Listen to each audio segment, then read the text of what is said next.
لا حول ولا قوة إلا بالله العلي العظيم. أعوذ بالله من الشيطان الرجيم. بسم الله الرحمن الرحيم. الحمد لله رب العالمين. الحمد لله الذي أحصى كل شيء عددا وجعل لكل شيء أمدا وقدر كل شيء تقديرا. ثم الصلاة والسلام على النبي الأمي العربي القرشي الهاشمي المكي المدني الأبتحي التهامي العبد المؤيد والرسول المسدد المصطفى الأمجد المحمود الأحمد حبيب إله العالمين أبي القاسم محمد.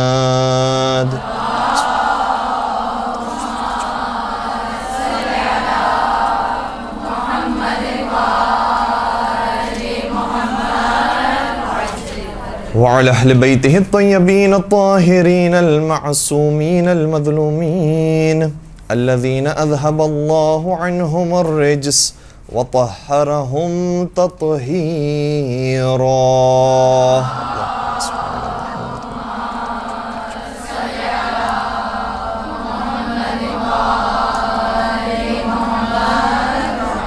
ولعنة الله على أعدائهم أجمعين.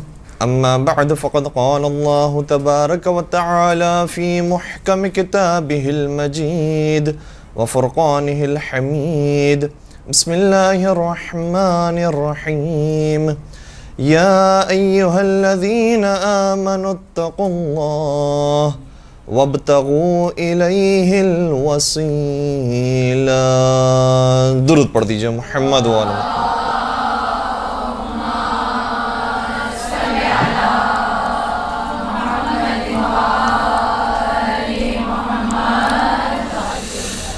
سامعین گرامی، الحمدللہ یہاں پر آپ تمام عالمات اور طالبات تشریف رکھتی ہیں اور بہت سارے موضوعات سے واقف ہیں. آج اس موضوع پر مجھے مختصر سے گفتگو کرنی ہے اور انشاءاللہ دو موضوعات پر آج گفتگو کی جائے گی. ان میں سے پہلا موضوع وسیلے کا موضوع ہوگا، توسل اور وسیلہ. اس موضوع کے تحت یقیناً آپ کی کئی افراد سے گفتگو بھی ہوتی رہی ہوگی اور کئی سوالات آپ کے ذہنوں کے اندر بھی موجود ہوں گے. انشاءاللہ ان سوالات کو بھی نوٹ ڈاؤن کیجئے گا اور وقت ہوا تو ضرور ان سوالات کے جوابات دینے کی کوشش کی جائے گی.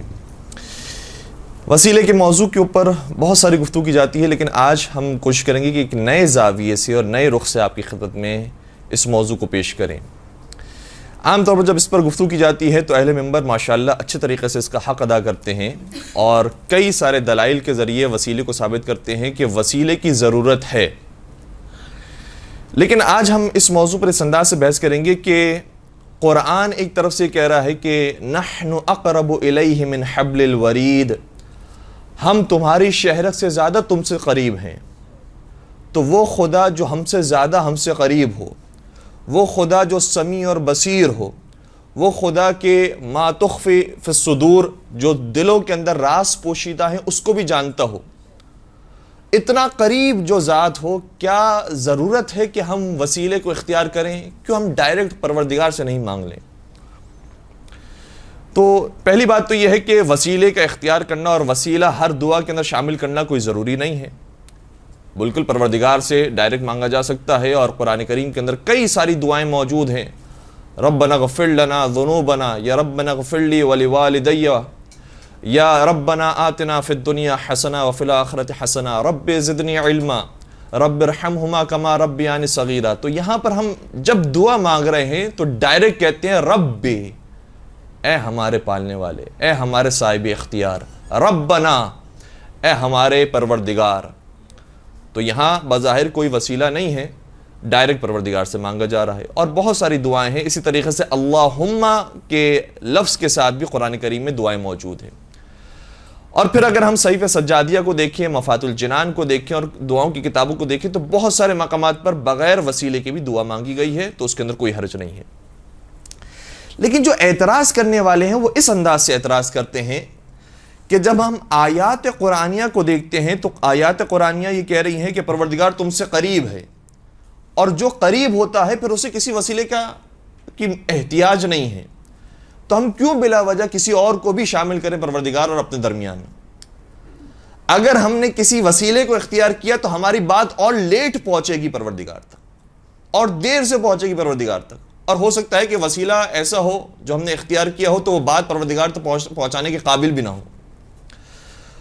تو کیا ہی بہتر ہے کہ ہم اس وسیلے کو اور واسطے کو نکال دیں اور ڈائریکٹ پروردگار سے مانگیں، تو ہماری دعا زیادہ جلدی قبول ہوگی۔ اور ویسے دیکھا جائے تو قرآن کی آیات بھی ایک انداز سے سپورٹ کر رہی ہیں اس بات کو، دوسری طرف سے دیکھا جائے تو عقل اور منطق اور فلسفہ بھی سپورٹ کر رہا ہے، کیونکہ عقل اور منطق کے مطابق بھی، فلسفے کے مطابق بھی پروردگار ہر جگہ پر موجود ہے، جبکہ ہم کسی کو اگر وسیلہ اختیار کریں گے تو وہ ہر جگہ پر نہیں ہے، یا بہرحال اگر وہ ہر جگہ پر بھی ہے تو پروردگار کی وجہ سے ہے، پروردگار نے اسے طاقت دی ہے، ورنہ اس کے اندر تو کوئی قدرت نہیں ہے۔ تو پروردگار جو ہر جگہ پر ہے، پروردگار جو صاحب اختیار ہے، پروردگار جو صاحب علم ہے، پروردگار جو صاحب قدرت ہے، اور پروردگار جو ہم سے سب سے زیادہ نزدیک ہے، ہم اس تک پہنچنے کے لیے وسیلہ کیوں اختیار کریں؟ یہ سوال اس انداز سے پیش کیا جاتا ہے۔ اس کا جواب دینے سے پہلے ایک اور ہم سوال کریں گے، وہ یہ ہے، اور اس سوال سے ہی اس کا جواب ہے۔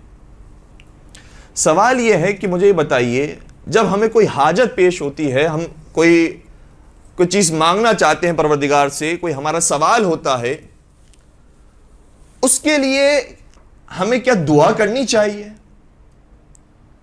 ہمیں اس کے لیے کیا دعا کرنی چاہیے؟ کیا جواب ہے اس کا؟ سبھی ایک آواز ہو کر یہ کہیں گے کہ ہمیں دعا کرنی چاہیے، دعا مانگنی چاہیے۔ جب ہمارا کوئی سوال ہے تو دعا کے ذریعے وہ حل ہوگا۔ سوال پھر ہمارا وہی ہے کہ وہ خدا جو تمہاری شہرت سے زیادہ نزدیک ہے، ضرورت کیا ہے کہ اپنے الفاظ کے ذریعے اسے مانگو، دعا کے ذریعے اسے مانگو۔ تمہارے دل کے اندر خیال آ گیا، بس یہی کافی ہے، دعا کرنے کی کیا ضرورت ہے میرے ساتھ؟ بات پہنچ رہی ہے؟ ہمارا سوال یہ ہوگا، آپ یہ کہتے ہیں کہ کوئی سوال ہے ہمارا، کوئی حاجت ہے، کوئی پریشانی ہے ہمیں، ہم اس کے لیے کیا کریں؟ کہا پروردگار سے مانگو۔ کیسے مانگے؟ کہا دعا کرو۔ اگر ہم دعا کریں گے اور الفاظ کا سہارا لیں گے، اپنی زبان کا سہارا لیں گے، تو یہ بھی تو ایک وسیلہ ہے،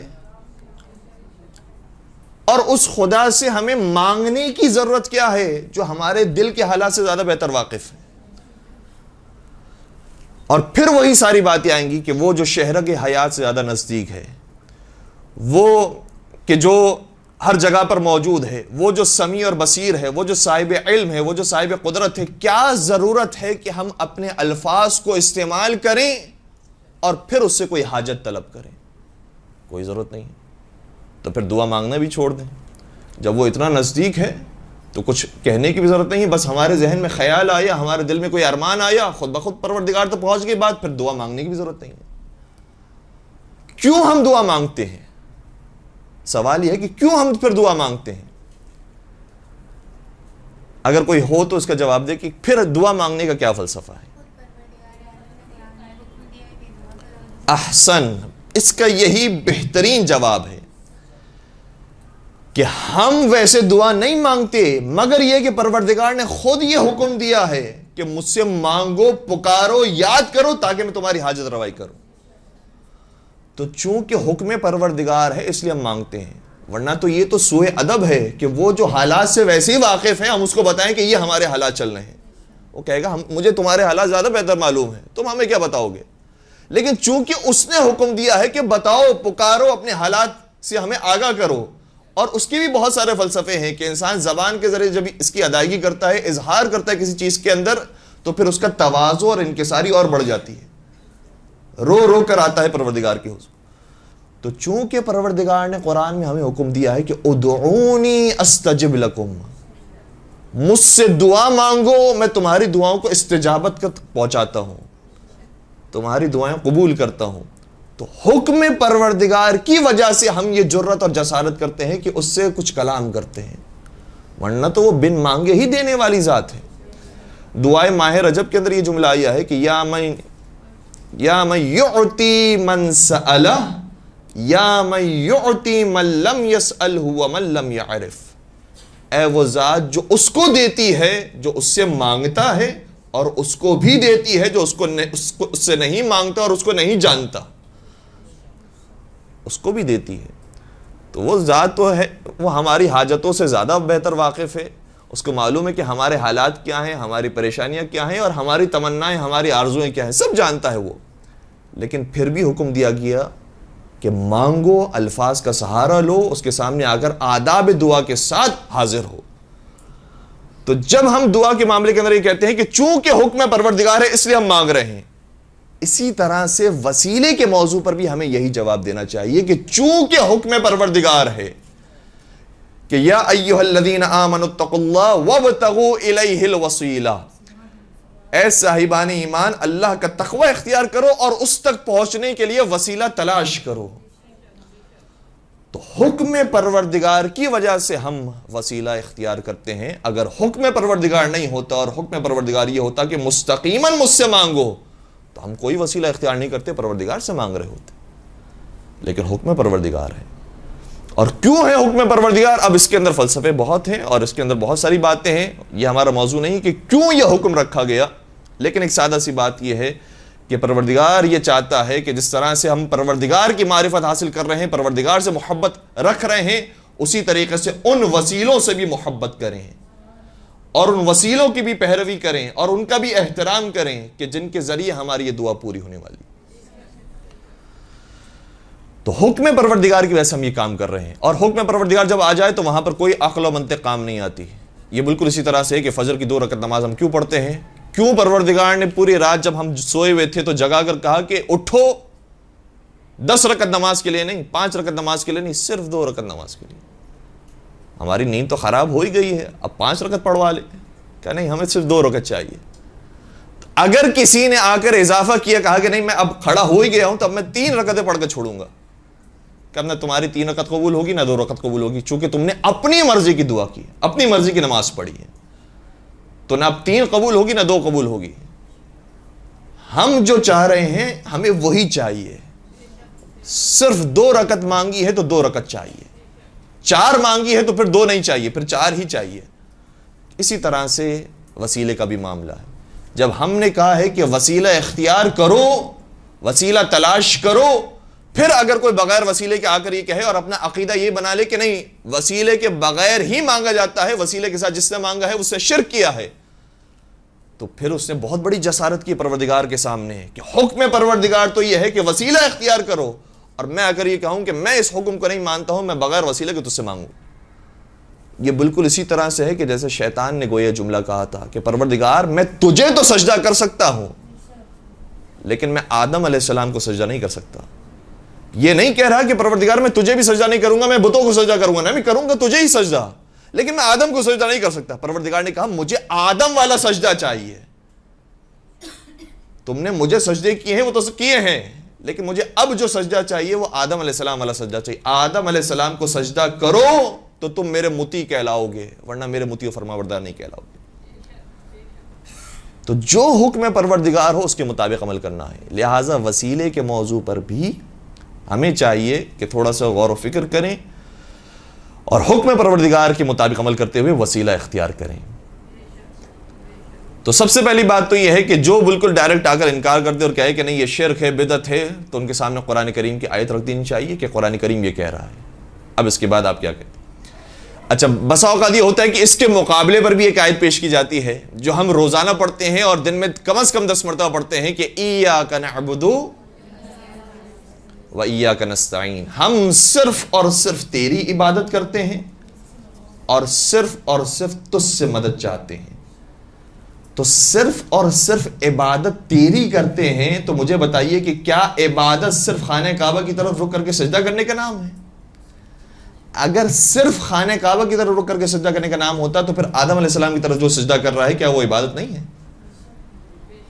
عبادت کا مطلب یہ ہے کہ حکم پروردگار کے مطابق عمل کرنا، یہ ذہن میں رکھیے گا۔ تو اگر کوئی وسیلہ اختیار کر کے پروردگار تک پہنچ رہا ہے تو وہی حقیقت میں عبادت کر رہا ہے، کیونکہ وہ حکم پروردگار پر عمل کر رہا ہے۔ تو عبادت اس وقت عبادت کہلائے گی جب وہ حکم پروردگار کے مطابق ہو اور وسیلہ حکم پروردگار ہے۔ وَإِيَّاكَ نَسْتَعِينُ، اور ہم صرف تجھ سے مدد چاہتے ہیں۔ اور مدد مانگنے کا طریقہ بھی پروردگار بیان کرے گا، کس طریقے سے مدد مانگی جائے۔ صحیح ہے، ڈائریکٹ بھی اگر کوئی مدد مانگتا ہے تو اس کے اندر کوئی مذائقہ نہیں ہے، لیکن اگر کوئی وسیلے سے مدد مانگ رہا ہے تو وہ بھی حکم قرآنی پر عمل کر رہا ہے۔ اور پھر عجیب بات یہ ہے کہ یہی جو لفظ ہے ایاک نعبد و ایاک نستعین، ہم صرف تیری عبادت کرتے ہیں، صرف تجھ سے مدد چاہتے ہیں۔ نستعین، نستعین کا مطلب مدد، استعانت تجھ سے چاہتے ہیں۔ یہی استعانت کا لفظ ایک اور مقام پر بھی قرآن میں استعمال ہوا ہے۔ وہ کون سا مقام؟ وَاسْتَعِینُوا بِالصَّبْرِ وَالصَّلَاةِ، مدد مانگو، استعانت مانگو صبر کے ذریعے اور صلاۃ کے ذریعے۔ تو کیا صبر اور صلاۃ یہ خدا ہیں؟ یہ خدا ہیں؟ کیا نماز کوئی خدا ہے یا خدا کا حکم ہے؟ قرآن کریم خدا ہے یا خدا کا حکم ہے؟ خانہ کعبہ خدا ہے یا خدا کا حکم ہے؟ نماز، روزہ، حج، زکوٰۃ، جتنی بھی عبادات ہیں یہ تو حکم پروردگار ہے، یہ گویا مخلوق پروردگار ہے، یہ خود خالق تو نہیں ہے۔ تو یہاں پر خود قرآن کریم نے کہا ہے کہ صبر اور صلاۃ کے ذریعے استعانت طلب کرو، مدد طلب کرو۔ تو ایک جگہ پر قرآن یہ کہہ رہا ہے کہ صرف مجھ سے مدد مانگو، دوسری جگہ پر یہ کہہ رہا ہے کہ نماز اور صبر کے ذریعے مدد مانگو۔ تو اس کا مطلب یہ ہوا کہ نماز صبر سے کے ذریعے مدد مانگنا خود پروردگار سے مدد مانگنے کے مترادف ہے۔ یہاں تک بات پہنچ گئی۔ اب ایک اور خوبصورت حدیث ہم آپ کی خدمت میں ہدیہ کرتے ہیں، جو نبی اکرم حضرت محمد مصطفیٰ صلی اللہ علیہ وآلہ وسلم سے بھی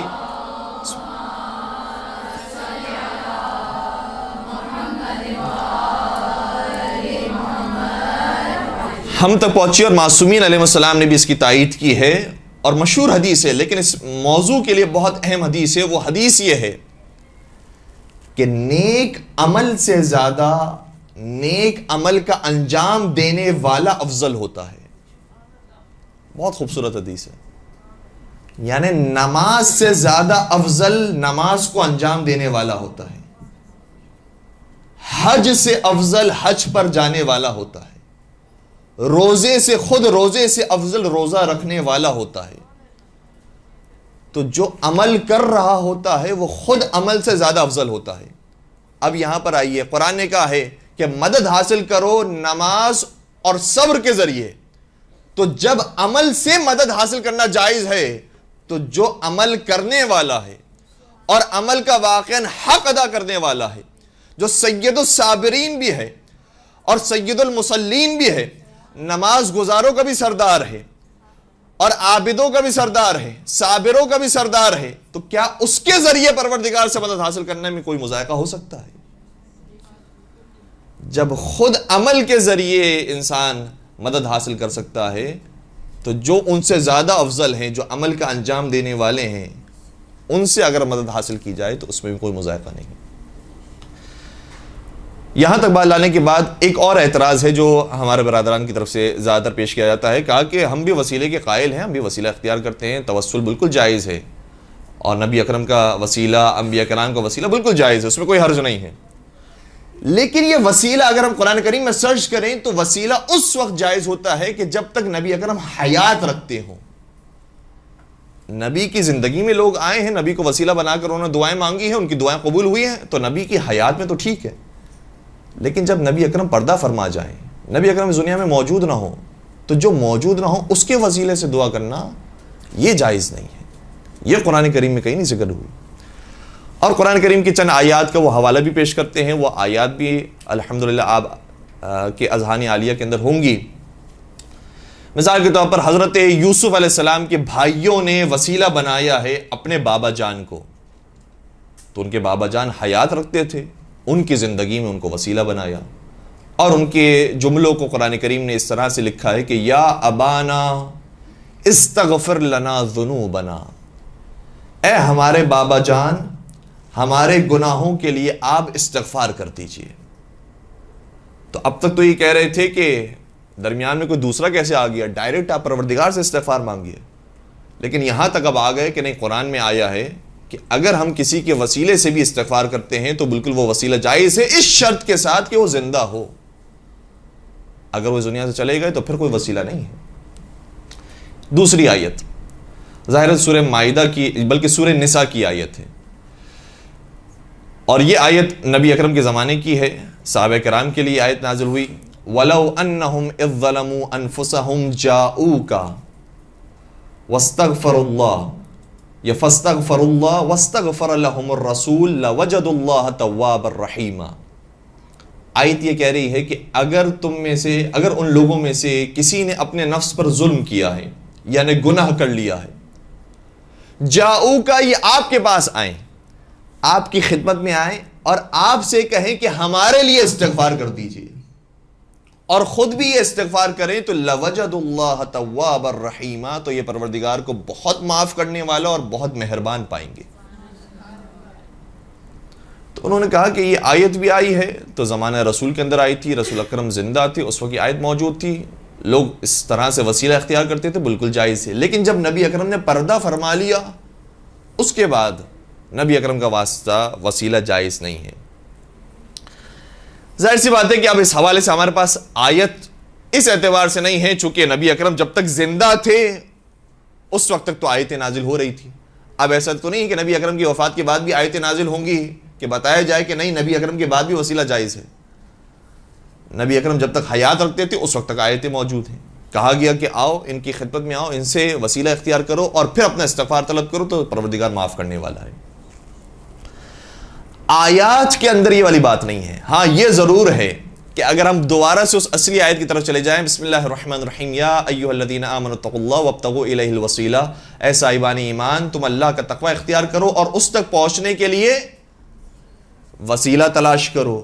یہ تو نہیں لکھا کہ ہر وسیلے کی ایک ایکسپائری ڈیٹ ہوتی ہے، یہ چیک کر لینا کہ تمہارا وسیلہ ایکسپائر تو نہیں ہو گیا نعوذ باللہ، یہ تو کہیں نہیں آئے. کہا وسیلہ تلاش کرو، اس کا مطلب یہ ہوا کہ جو وسیلہ ہے وہ پھر وسیلہ ہے، وہ ہمیشہ کے لیے وسیلہ ہے. وہ چاہے اس دنیا میں نہ بھی آیا ہو تب بھی حضرت آدم علیہ السلام کے لیے وسیلہ ہے، اور چاہے وہ اس دنیا سے چلے جائیں تب بھی وہ اپنی امت کے لیے وسیلہ ہے. کوئی اس کی ایکسپائری ڈیٹ نہیں ہے کہ یہاں سے یہاں تک کے لیے وسیلہ ہے، اس کے بعد وہ وسیلہ نہیں. کہیں کسی آیت میں نہیں آیا. یہ آیت بھی جو کہہ رہی ہے کہ یہ آپ کے پاس آئیں، وَلَوْ أَنَّهُمْ إِذْ ظَلَمُوا أَنفُسَهُمْ جَاءُوكَ، اگر انہوں نے اپنے نفس پر ظلم کیا ہے تو یہ آپ کے پاس آئیں. تو آپ کے پاس آئیں کا مطلب یہ ہے کہ جب تک آپ زندہ ہیں تب تک آپ کے پاس آئیں، یہ بھی نہیں کہا گیا. بلکہ کئی ساری روایات میں حتیٰ کتب اہل سنت کے اندر بھی موجود ہے کہ صحابہ کرام اگر محسوس کرتے تھے کہ ان سے کوئی بہت بڑا گناہ سرزد ہو گیا ہے، کوئی انہوں نے جرم کر لیا ہے، تو پیغمبر کی قبر کے پاس آ کر کہتے تھے کہ یا رسول اللہ آپ ہماری شفاعت فرما دیجئے، آپ ہماری سفارش کر دیجئے، آپ ہمارے لیے طلب استغفار کر دیجئے. اور کیوں؟ اور جب ان سے سوال کیا جاتا، کبھی کبھار اعتراض کیا جاتا کہ اس قبر سے تم مانگ رہے ہو، اس مٹی سے تم مانگ رہے ہو، کہا تم نے کیا قرآن کی آیت نہیں پڑھی؟ وَلَوْ أَنَّهُمْ إِذْ ظَلَمُوا أَنفُسَهُمْ جَاءُوكَ فَاسْتَغْفَرُوا اللَّهَ وَاسْتَغْفَرَ لَهُمُ الرَّسُولُ لَوَجَدُوا اللَّهَ تَوَّابًا رَحِيمًا. تو یہ آیت ایکسپائر تو نہیں ہوئی ہے، یہ تا قیامت باقی رہنے والی ہے. اس لیے میں قبر رسول کے پاس آیا ہوں کیونکہ حکم پروردگار یہ ہے کہ یہ آپ کے پاس آئیں اور طلب استغفار کریں، اس لیے میں قبر رسول پر آیا ہوں. تو صراحت کے ساتھ بہرحال قرآن کریم میں آیت موجود نہیں ہے. اب ہم آتے ہیں روایات کی طرف. ہمارے کتابوں کے اندر تو ماشاءاللہ بہت ساری روایات موجود ہیں اس حوالے سے، اور کتب اہل سنت کے اندر بھی بہت ساری روایات موجود ہیں. اور خود بزرگان اہل سنت کا کہنا یہ ہے کہ ہمارے یہاں پر بھی کوئی دو رائے نہیں تھی جب تک کہ ایک خاص فرقہ پیدا نہیں ہو گیا. اس وقت تک ہمارے یہاں بھی متفقون علیہ مسئلہ تھا، جو آپ کے یہاں مسئلہ ہے وہی ہمارے یہاں کا مسئلہ تھا. ہم دونوں ایک ہی فکر کے تھے. لیکن یہ جو بعد میں نئی فکر آئی ہے اور جس نے سارے مسلمانوں کو تتر بتر کر دیا اور ایک دوسروں کو دشمن بنا دیا ہے، ان لوگوں نے آ کر مسئلہ خراب کیا. ہمارے یہاں تو دعائے توسل بھی موجود ہے، 14 معصومین کے سارے وسیلے کو اختیار کیا جاتا ہے اور اس کے بعد دعا مانگی جاتی ہے، کوئی قباحت نہیں ہے.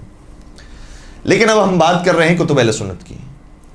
تاریخ طبری تاریخ کی ایک بہترین اور قدیمی ترین کتاب، تاریخ طبری کے جلد نمبر 2 میں یہ واقعہ موجود ہے کہ جب خلیفہ اول کے لشکر کا مقابلہ مسیلمہ کذاب کے لشکر کے ساتھ ہوا، جس نے پیغمبری کا جھوٹا دعویٰ کیا تھا، اور کافروں کا لشکر مسلمانوں کے لشکر کے آمنے سامنے آ گیا، تو مسلمانوں کے لشکر کا نعرہ کیا تھا یہ بیان کیا جا رہا ہے۔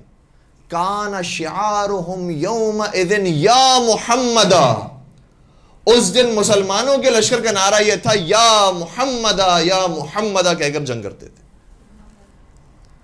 تو کہا جائے گا صحابہ کرام آپ تو ماشاءاللہ سے سب سے بڑے موحد ہیں، توحید پرست ہیں، آپ کیوں شرک کرنے کے لیے نعوذ باللہ آگے بڑھ گئے؟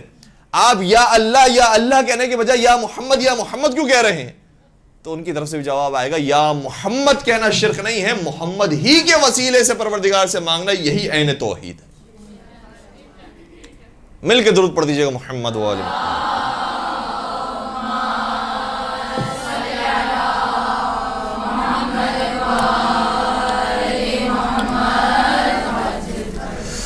تو ایک روایت یہ ہے، اس کے علاوہ کئی اور ساری روایت بھی ہیں، جن میں سے ایک اور اہم روایت آپ کی خدمت میں ہدیہ کرنے کی کوشش کر رہا ہوں، جو ہمارے یہاں تو متواتر روایات سے ثابت ہے، لیکن کتب اہل سنت میں بھی کئی مقامات پر یہ روایت ہمیں نظر آتی ہے۔ مثال کے طور پر علامہ جلال الدین سیوطی نے اپنی تفسیر کی کتاب در المنصور کے اندر یہ روایت لکھی ہے، اور یہ واقعاً بہت بڑے عالم دین تھے۔ جو علامہ کا لفظ ہے اس زمانے میں بہت زیادہ اہمیت رکھتا تھا، ان کو علامہ کہا جاتا ہے۔ انہوں نے مختلف شعبوں کے اندر کام کیا ہے، تاریخ میں، تفسیر میں، حدیث میں، مختلف موضوعات پر کام کیا ہے، اور واقعاً یہ علامہ کہلانے کے لائق تھے۔ علامہ سیوطی نے حضرت آدم علیہ السلام کی توبہ قبول ہونے کے ماجرے کو جب لکھا ہے، اور اس آیت کے اس لفظ پر پہنچے ہیں کہ کچھ کلمات کے ذریعے حضرت آدم کی توبہ قبول ہوئی، تو ایک مقام پر انہوں نے اس روایت کو لکھا ہے جہاں پر الفاظ تو موجود نہیں ہیں کہ کون کون سے وہ کلمات تھے، لیکن اتنا ضرور لکھا ہے کہ حضرت آدم علیہ السلام نے محمد اور آل محمد کے واسطے سے جب دعا مانگی تو ان کی توبہ قبول ہو گئی۔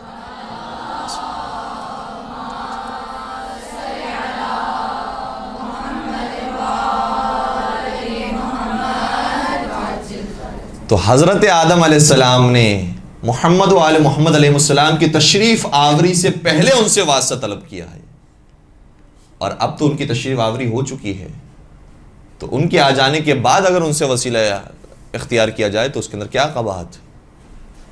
اور اگر انسان واقعاً آدمی کہلانے کے لائق ہو، حضرت آدم کا سچا اور ان کا وفادار اور فرمانبردار اولاد کہلانے کے لائق ہو، تو پھر اسے بھی چاہیے کہ سنت آدم علیہ السلام پر عمل کرتے ہوئے وہ بھی محمد و آل محمد کا وسیلہ اختیار کریں۔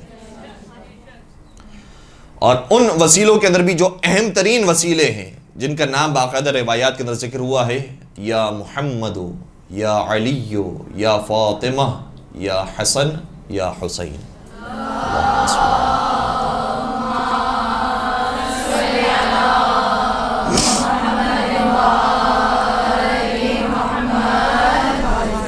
یہ بہت بڑے وسیلے ہیں، بہت بڑے وسیلے ہیں۔ کبھی کبھار ہم ان کو معمولی چھوٹے چھوٹے کام کے اندر ہم کہہ جاتے ہیں، البتہ ہمیشہ یاد رکھنا چاہیے، لیکن جو بالکل ناممکن کام ہو اس میں بھی یا محمد ہو، یا علی ہو، یا فاطمہ کہہ دیا، بس آپ کا کام حل ہو جائے گا۔ یہ بہت ہی عظیم وسیلے ہیں۔ خود دعائے فرج کے اندر بھی ان کا وسیلہ اختیار کیا گیا ہے، اور دعائے فرج وہ ہے کہ جو امام زمان علیہ الصلوۃ والسلام نے تعلیم فرمائی تھی۔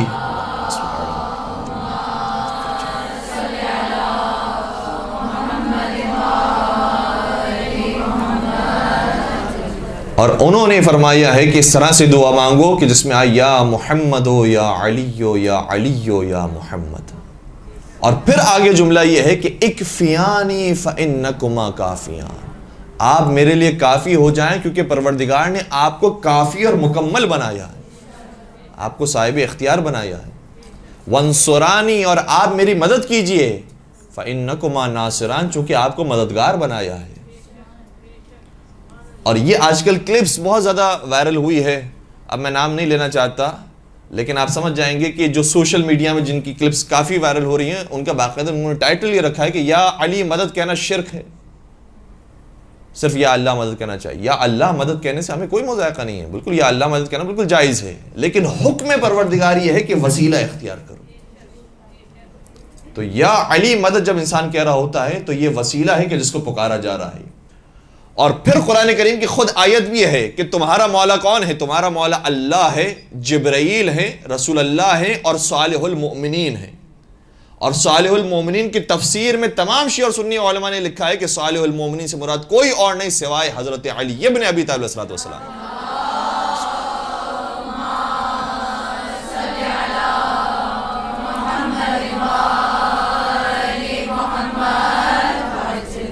تو خدا سے بہتر تو اور کوئی توحید کا درس نہیں دے سکتا.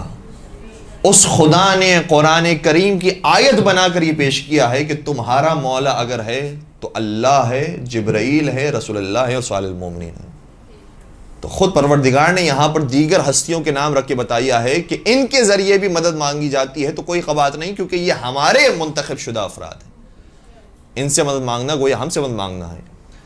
اور قرآن کریم میں جس طرح سے آیا ہے کہ صبر سے مدد مانگی جا سکتی ہے، صلاۃ سے مدد مانگی جا سکتی ہے، قرآن سے مدد مانگی جا سکتی ہے، کعبے سے مدد مانگی جا سکتی ہے روایات کی روشنی میں. تو جب ان ساری چیزوں سے مدد مانگنا جائز ہے تو چند افراد کو کیوں فوکس کیا جا رہا ہے کہ نہیں ان کا نام لینا صحیح نہیں ہے؟ جبرائیل سے مدد مانگی جا سکتی ہے، اس میں کوئی بات نہیں، آپ مانگیے. حضرت میکائیل سے مانگیے، کوئی بات نہیں. لیکن جہاں پر علی کا نام آ جائے گا پھر تھوڑے سے دل کھولنے لگتے ہیں کہ نہیں علی کا نام کیوں آ رہا ہے، یا علی مدد کیوں کہنا جائز ہو رہا ہے. تو یا علی مدد کہنا بھی اس لیے جائز ہے کیونکہ وہ ان کے مطیع و فرما بردار بندے ہیں، اور حکم پروردگار یہ ہے کہ ان سے مدد مانگی جائے. خیر، ہم اب بات کو آخری نقطے کی طرف لے کر آتے ہیں اور پھر موضوع کو مکمل کرتے ہیں. آخری بات یہ ہے کہ چونکہ آج غیبت امام زمان علیہ السلام کا دور ہے،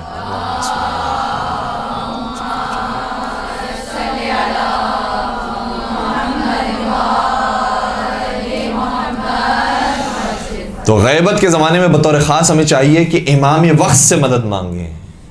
امام وقت ہمارے مددگار ہیں، اور اس حوالے سے کئی سارے واقعات ہیں اور روایات کی طرف بھی بات ملی ہے. کبھی کبھار ایسا ہوتا ہے کہ امام وقت سے ایسا محسوس ہوتا ہے کہ نصرت حاصل ہوئی ہے اور کسی سید نے آ کر ہماری مدد کر دی ہے. لیکن روایات کے اندر یہ بھی آیا ہے کہ کچھ افراد ایسے ہیں کہ جو امام وقت کی طرف سے ہماری مدد کو آتے ہیں، وہ خود امام وقت نہیں ہوتے. خود امام زمانہ بہت سی جگہ پر مدد کے لیے نہیں پہنچتے بلکہ تعارف کرواتے ہیں تاکہ لوگ ان کو بھی پہچانیں کہ جن کو یہ معمولی سمجھ رہے ہیں یہ ہمارے خاص الخاص افراد ہیں. ان میں سے ایک نام آغا جعفر مجتہدی کا ہے، اور آغا جعفر مجتہدی بہت بڑے عارف، بہت بڑے سالک، اور کئی ساری انہوں نے ریاضتیں کی جس کے بعد ان کو یہ مقام و مرتبہ حاصل ہوا. گرچہ بہت بڑے مجتہد نہیں تھے لیکن پروردگار کے راستے میں انہوں نے قدم رکھا ہے اور کوشش کی ہے کہ میں ہر وہ کام کروں جو پروردگار کی خوشنودی کے مطابق ہو. ایک صحابی بیان کرتے ہیں کہ جو ان کے کلاس فیلو تھے، آغا احمد طباطبائی ان کا نام ہے، ایران میں آغا جعفر مجتہدی کے ساتھ ساتھ تھے. کہتے ہیں کہ میں جرمنی آ گیا اور وہاں پر میں اپنے میڈیکل کو پڑھ رہا تھا اور ڈاکٹر بن رہا تھا. تو ایک مرتبہ گھر کے اندر جب میں داخل ہوا تو گھر کے دروازے کے اندر ہی ایک خط پڑا تھا. میں نے خط کو کھولا تو اس میں لکھا تھا کہ آغا جعفر مجتہدی کی طرف سے خط ہے، تمہارے حال احوال کیا ہیں؟ اور حال احوال پوچھنے کے بعد یہ کہا کہ اگر تم چاہتے ہو کہ مجھ سے ملاقات کرو تو شہر سے باہر فلاں پہاڑی کے اوپر ایک جھوپڑی نما چیز موجود ہے، جھوپڑی ہے، وہاں پر آ کر ہم ملاقات کر سکتے ہیں. یہ کہتے ہیں کہ میں حیران ہو گیا کیونکہ کئی سال ہو گئے تھے اور آغا جعفر مجتہدی سے ہماری ملاقات نہیں ہوئی تھی، اور مجھے معلوم تھا کہ وہ قم میں موجود ہے، وہ ایران میں موجود ہے. مجھے بڑا تعجب ہوا کہ وہ جرمنی آ گئے ہیں. خیر، میری بڑی تمنا تھی کہ میں ان سے ملاقات کروں اور ان سے کچھ فیض حاصل کروں.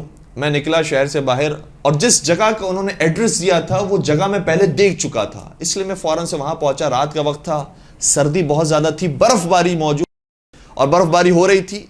جس پہاڑی کا انہوں نے کہا تھا وہ پوری برف سے ڈھکی ہوئی تھی. مجھے کوئی راستہ نہیں ملا کہ میں اوپر چڑھ سکوں. تو اتنے میں آغا جعفر مجتہدی نے جھوپڑی کا دروازہ کھولا اور کہا کہ اے احمد، یا علی کہو اور اوپر آ جاؤ. کہتے ہیں میں نے یا علی کہا اور پھر جیسے جیسے ہاتھ رکھتا گیا گڑتے گئے اور میں فوراً سے اوپر پہنچ گیا. جب میں اندر داخل ہوا تو میں نے کیا دیکھا کہ ایک ماں ہے، ایک بوڑھی خاتون ہے اور ایک اس کا بچہ محسوس ہوتا ہے. بچہ ہے جو مریض تھا اور ابھی ابھی اس سے صحت پائی ہے، اور ابھی وہ ماں اور بچے کی گفتگو ہو رہی ہے، اور یہ ماں بھی ایسی ہے کہ جو آغا جعفر مشتری کی بڑی عقیدت مند محسوس ہوتی ہے، ان کے گرد طواف کر رہی ہے۔ مجھے سمجھ میں نہیں آیا کہ یہ ماجرا کیا ہو رہا ہے۔ آغا جعفر مشتری نے مجھ سے کہا کہ میں تھوڑی دیر میں آتا ہوں، جب تک تم یہیں پر رہنا۔ میں وہیں پر موجود تھا، تو میں نے اس خاتون سے سوال کیا کہ کیا آغا جعفر مشتری آپ کے کوئی رشتہ دار ہوتے ہیں، کوئی آپ کی دوستی آشنائی ہے ان سے؟ انہوں نے کہا کہ نہیں، میری کوئی دوستی نہیں۔ تو کہا کہ پھر یہاں پر کیسے آ گئے اور آپ کے جھوپڑی میں کیسے موجود ہیں؟ کہا کہ ہوا یہ ہے کہ میرا بیٹا بہت شدید بیمار ہو گیا تھا، اور ایسا بیمار ہوا تھا کہ ڈاکٹرز نے کہا تھا اسے حلق کا کینسر ہے، گلے میں اس کے کینسر موجود ہے اور یہ مرنے والا ہے، اور آپ کوئی بھی علاج کروا لیجئے، کوئی بھی دوا استعمال کر لیجئے، یہ ضرور مر جائے گا، اس کے بعد زیادہ دن موجود نہیں ہے۔ کیا ہی بہتر ہے کہ آپ ہنسی خوشی کے ساتھ ہی اور سیر و تفریح اور عیاشی کے ساتھ ہی دن گزار لیں۔ ڈاکٹرز نے تو کہہ دیا، لیکن اسے نہیں معلوم کہ میرا اور کوئی نہیں تھا دنیا میں سوائے اس بچے کے، اور میرا برا حال ہو گیا رو رو کے۔ میں اس کے ساتھ کیا کھیلوں جس کے بارے میں مجھے یقین ہے کہ یہ مرنے والا ہے؟ میں کیا خوشی کے لمحات اس کے ساتھ گزاروں جس کے بارے میں مجھے پتا ہے کہ مر جائے گا؟ بس کہیں سے کوئی توقع نہیں تھی، لیکن ہم چونکہ عیسائی تھے اس لیے کہتے تھے یا عیسیٰ یا عیسیٰ، یا مسیح آپ مدد کو آئیے۔ آپ تو مردے زندہ کرتے تھے، یہ مرا تو نہیں ہے، یہ تو ابھی زندہ ہے، اس کو شفا دے دیجئے۔ میں پکارتی رہی، اور پھر میں اس طرح سے پکارتی تھی یا مریم بھی کہتی تھی۔ ایک رات جناب مریم میرے خواب میں آئی، اور انہوں نے مجھے یہ فرمایا کہ اس زمانے میں ہمارے ہاتھوں میں اختیار نہیں ہے، بلکہ اختیار حضرت عیسیٰ کے بعد آنے والے ایک نبی حضرت محمد صلی اللہ علیہ وآلہ وسلم کے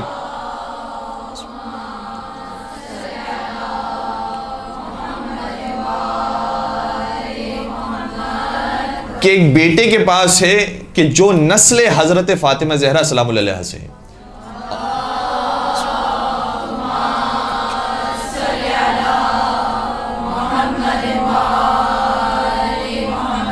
اور ان کا نام مہدی ہے، جن کے ہاتھوں میں اختیار ہے۔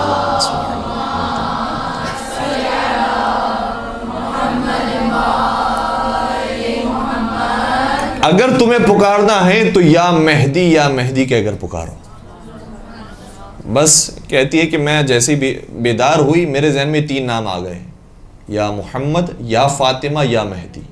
بس میں اس طرح پکارتی رہی، اور جب یا مہدی کہتی تھی تو خاص توجہ رکھتی تھی کہ ان کے ہاتھوں میں اختیار ہے اس زمانے میں، اس لیے یا مہدی زیادہ میں پکارتی تھی۔ اور جب میں نے ان کو نصرت کے لیے پکارا تو یہ شخص دروازے پر دستک دینے کے لیے آ گیا۔ میں نے دروازہ کھولا تو کچھ سلام اور کلام کے بعد یہ ڈائریکٹ میرے بیٹے کے پاس آیا، اور بیٹا بالکل مرنے کے قریب تھا، لیکن اس نے کمر کے نیچے ہاتھ رکھا اور ایک چوتھا نام لیا جو مجھے نہیں معلوم تھا۔ اس نام کو اس نے لیا، اور جیسے ہی وزن تھوڑا سا اس کا اٹھایا، میرا بیٹا صحتیاب ہو گیا اور اٹھ کے بیٹھ گیا۔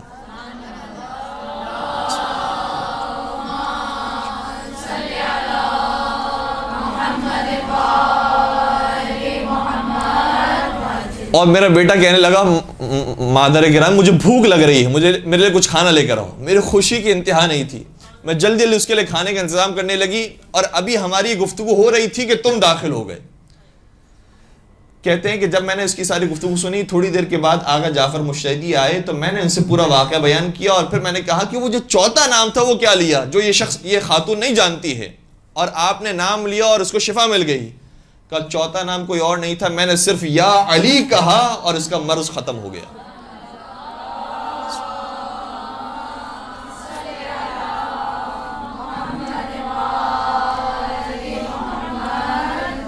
تو یہ وسیلے بڑے مقدس وسیلے ہیں، بہت وزنی، بہت بھاری وسیلے ہیں، یا محمد ہو، یا علی ہو، یا فاطمہ۔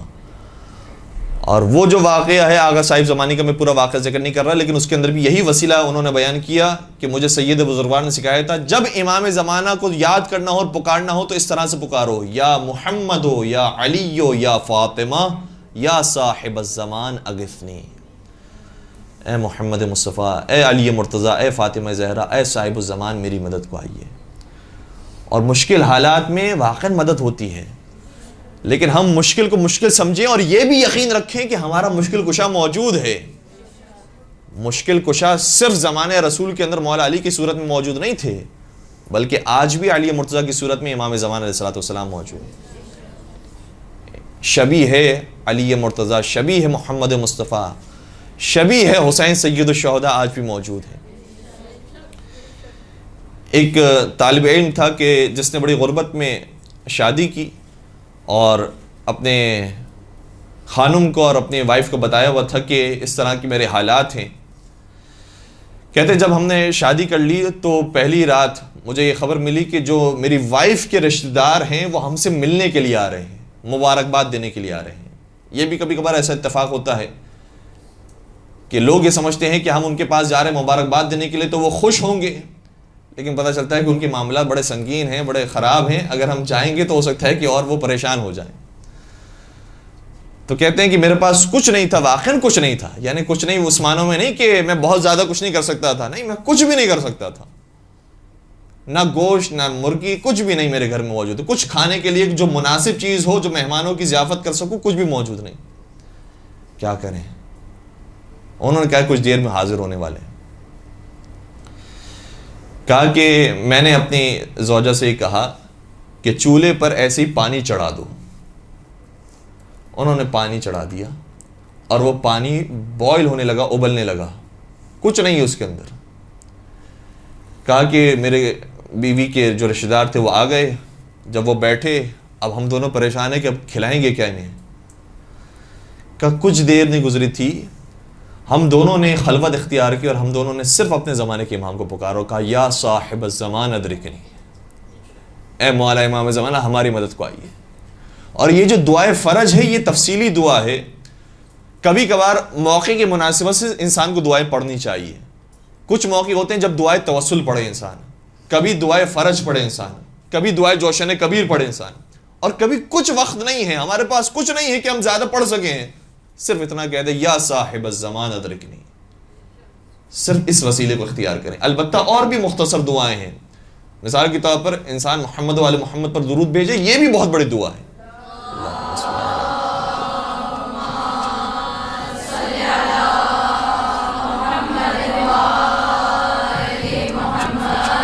اسی طرح سے صلوات خاصہ حضرت زہرا سلام علیہا، اللہم صلی علی فاطمہ و ابیہا و بعلہا و بنیہا والسر المستودع فیہا بعدد ما احاط به علمک، یہ بھی بہت زیادہ اثر رکھتی ہے۔ اور اسی طرح سے یا صاحب الزمان ادرکنی کہنا، اور پھر قرآن کریم کی آیات کو اگر دیکھا جائے اور روایات کو بھی دیکھا جائے تو استغفار کرنا یہ بھی خود ایک دعا ہے، اس سے بھی حاجتیں پوری ہوتی ہے۔ استغفر اللہ کا ورد کرنا، کہتے ہی بس میں نے یا صاحب الزمان ادرکنی، میرے سر پر اور کوئی نہیں ہے، میرا کوئی اور والی و وارث نہیں ہے سوائے آپ کے، میں تو آپ کے مکتب کی خدمت کرنے کے لیے طالب علم بنا تھا، میرے پاس کچھ نہیں ہے، آپ میری مدد کو آئیے۔ کہتے بس اسی وقت دروازے پہ دستک ہوئی، اور جب میں نے دروازہ کھولا تو ایک شخص نے مجھے بوری دے دی، کہا کہ یہ تمہارے لیے تحفہ ہے، اور یہ تحفہ دینے کے بعد فوراً سے وہ ایسے چلا گیا کہ مجھے معلوم نہیں ہوا کہ کون آیا اور کون گیا۔ لیکن جیسے ہی میں نے اپنے کچن میں آ کر اس بوری کو کھولا تو اس میں کچھ گوشت موجود تھا، کچھ سبزیاں موجود تھی، کچھ اور کھلانے کی چیزیں موجود تھی۔ جیسے اسے معلوم تھا کہ میرا پانی چڑھا ہوا ہے اور صرف اس کے اندر یہ چیزیں ڈالنی ہیں، اور جو ہمیں دیا گیا تھا ہم نے بالکل وہی چیزیں ڈالی اور بہترین کھانا تیار ہو گیا۔ اللہم صل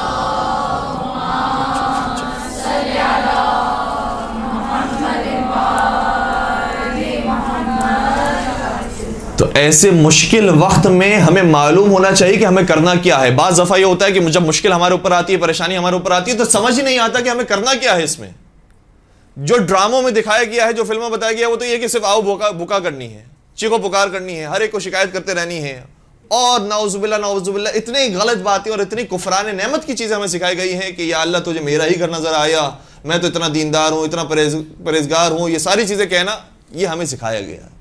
جبکہ یہ معلوم ہونا چاہیے کہ جب پریشانی آئے تو ہمیں مشکل کشا کو پکارنا ہے، ان کے وسیلے سے پروردگار کو پکارنا ہے، یہ ہماری داد رسی کر سکتے ہیں اور کوئی نہیں کر سکتا۔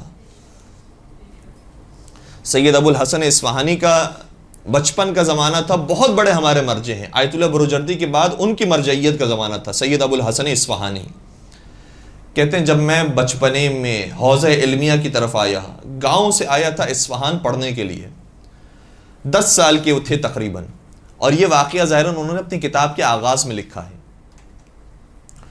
کہتے ہیں جب میں 10 برس کا تھا حوض علمیہ آیا تو میرے والدین نے بہت زیادہ مجھے منع کیا کہ وہاں جا کر کیا کرو گے، کیسے رہو گے، کیا کھاؤ گے، لیکن میرا شوق تھا کہ نہیں مجھے علم دین حاصل کرنا ہے، اس لیے میں آ گیا۔ ایک دن ایسا ہوا کہ میرے والد صاحب حوض علمیہ میں مجھ سے ملنے کے لیے آئے، اور سخت سردیاں تھیں، کھانے کے لیے تو کچھ مناسب تھا ہی نہیں، یعنی وہی سوکھی روٹیاں ہوتی تھی، لیکن گرمی پیدا کرنے کے لیے اور جو سردی سے بچنے کے لیے جو چیزیں ہوتی ہیں وہ بھی میرے کمرے میں موجود نہیں تھی، نہ مناسب لحاف موجود ہے، نہ کمبل موجود ہے، نہ ہیٹر موجود ہے، کچھ بھی نہیں ہے، حتیٰ جلانے کے لیے ایک چراغ اور ایک شمع بھی موجود نہیں تھی۔ اسی سردی میں میں رہتا تھا۔ جیسے ہی میرے والد صاحب میرے کمرے میں داخل ہوئے، انہوں نے شور شرابہ کیا اور ہنگامہ کیا کہ میں نے کہا تھا تمہیں کہ یہاں پر تمہیں کچھ نہیں ملے گا، تم اپنا وقت ضائع کر رہے ہو، اٹھاؤ اپنے سارے وسائل کو اور اپنے ساری کتابوں کو جمع کرو، ہم دوبارہ سے اپنے گاؤں جا رہے ہیں۔ کہتے ہیں کہ میرے پاس اور کوئی وسیلہ ہی نہیں تھا اور کوئی میرے پاس ذات ہی نہیں تھی، صرف میں نے اپنے دل کے اندر، اب یہ زبان پر بھی نہیں کہہ سکتے، دیکھیں میں نے کہا تھا کہ بڑی دعائیں کبھی ہم نہیں مانگ سکتے ہیں تو چھوٹی دعائیں مانگنی چاہیے، کبھی ہم چھوٹی دعا بھی اپنی زبان سے جاری نہیں کر سکتے کہ اگر ہم یہ جاری کریں گے تو سامنے سے یہ جواب آئے گا کہ کیا ہم امام زمانہ کا انکار کرنے والے ہیں کہ تم ابھی اپنے امام کو پکار رہے ہو اور گویا ہماری توہین کر رہے ہو کہ جیسے ہم نے تم پر کوئی ظلم کر دیا ہے۔ تو زبان سے بھی چھوٹی دعا انسان نہیں مانگ سکتا، صرف کہتے ہیں میں نے دل میں کہا کہ مولا مجھے معلوم ہے کہ اور کوئی میرا والی و وارث اور سرپرست نہیں ہے سوائے آپ کے، اگر آپ بہتر سمجھتے ہیں کہ میں آپ کے مکتب کی خدمت کروں تو آپ میری مدد فرمائیے، ورنہ میں یہاں سے اپنا سامان سفر باندھ کے دوبارہ اپنے گاؤں چلا جاؤں گا اور میں اس چیز کو چھوڑ دوں گا۔ جیسے ہی میرے یہ دل سے ٹوٹے ہوئے دل سے آواز نکلی کہ جس کا کوئی والی و وارث نہیں ہوتا اس کا امام اس کا والی و وارث ہوتا ہے، دروازے سے، مدرسے کے دروازے میں گھنٹی بجی، چوکیدار نے اس سے معلوم کیا اور آواز دی مجھے، کہا کہ تمہارا کوئی مہمان آیا ہے تم سے ملنے۔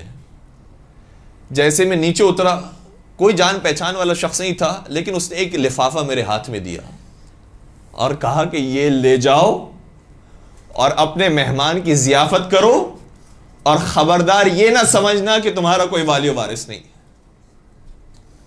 کہتے میرے بچپنے کا زمانہ تھا، میں تو اس کے جملے کو یاد بھی نہیں رکھ سکا اور سمجھ نہیں پایا اس وقت، لیکن جیسے ہی میں اپنے کمرے میں آیا خوشی کی انتہا نہیں تھی۔ میں نے کہا کہ بابا جان ابھی میں آپ کے لیے سارے انتظامات کرتا ہوں، آپ فکر مند نہ ہو، یہاں پر ہم ٹھیک ٹھاک اچھے انداز سے رہ رہے ہیں، اور دیکھیے میرے پاس اتنا بڑا یہ لفافہ کوئی شخص لے کر گیا ہے اور اس نے کہا ہے کہ خبردار کبھی یہ نہ سمجھنا کہ تمہارا کوئی والی و وارث نہیں ہے۔ کہتے میرے والد سمجھ گئے جملے کا مطلب کیا تھا، اور میرے والد نے مجھ سے یہ کہا کہ بیٹا جس ڈائریکشن کو تم نے اختیار کیا ہے وہی بہترین ڈائریکشن ہے، اس سمت کو چھوڑنا نہیں، اسی راستے میں رہنا اور اپنے ہدف تک پہنچنا۔ اور پھر خود میرے والد نے مجھے اتنا سپورٹ کیا کہ میں آہستہ آہستہ اس حوضے میں پڑھتا رہا اور ایک مجتہد اور ایک مرجع بن گیا۔ تو مشکل حالات ضرور ہیں، لیکن ہمیں معلوم ہونا چاہیے کہ مشکلات میں ہمارے مشکل کشا کون ہے، کیسے ہمیں دعائیں مانگنی چاہیے، کس کے وسیلے سے مانگنی چاہیے، تاکہ ہم انشاءاللہ ان مشکلات کا اچھے طریقے سے مقابلہ کر سکیں اور بہتر حالات اپنے لیے بھی پیدا کر سکیں اور تمام مومنین کے لیے ہم پیدا کر سکیں۔ پروردگار سے دعا کرتے ہیں کہ پروردگارہ بحق فاطمہ و ابیہا و بعلہا و بنیہا والسر المستودع فیہا، ہمارے اس قلیل سی عبادت کو اپنی بارگاہ میں قبول فرما، جتنے پریشان حال مومنین تمام کی پریشانی کو دور فرما، بالخصوص بے اولاد مومنین کو اولاد صالحہ نصیب فرما، صاحبان اولاد کو اپنی اولاد کی اچھی تربیت کرنے کی توفیق عطا فرما، جو رزق کی پریشانی مبتلا ان کے لیے رزق حلال عطا فرما، ہم سب کو ان پاک ہستیوں کے واسطے سے ان پاک ہستیوں کی زیارت نصیب فرما، ان کی شفاعت سے بہرمند فرما، پروردگارہ مکتب اہل بیت پر جینے اور مرنے کی توفیق عطا فرما، ہم سب کو شہادت کی موت نصیب فرما، اور ہماری شہادت کی وجہ سے کسی طریقے سے اگر خدمت اسلام ہو سکتی ہے تو خدمت اسلام کرنے کی توفیق عطا فرما، پالنے والے حج اور عمرے کی سعادت بھی ہم سب کو عطا فرما، پالنے والے جو جس جرم کا اسیر ہے، بالخصوص جو بے جرم قیدی ہیں، پروردگارہ انہیں قید سے رہائی نصیب فرما، مقروضوں کے قرض کو غیب سے ادا فرما، اور حضرت قائم آل محمد حضرت حجت ابن الحسن کے ظہور میں تعجیل فرما، ہمیں ان کا دیدار انور نصیب فرما، ان کے عاشقین و محبین میں ہم سب کا نام شامل فرما۔ ربنا تقبل منا انك انت السميع العليم وتب علينا انك انت التواب الرحيم برحمتك يا ارحم الراحمين۔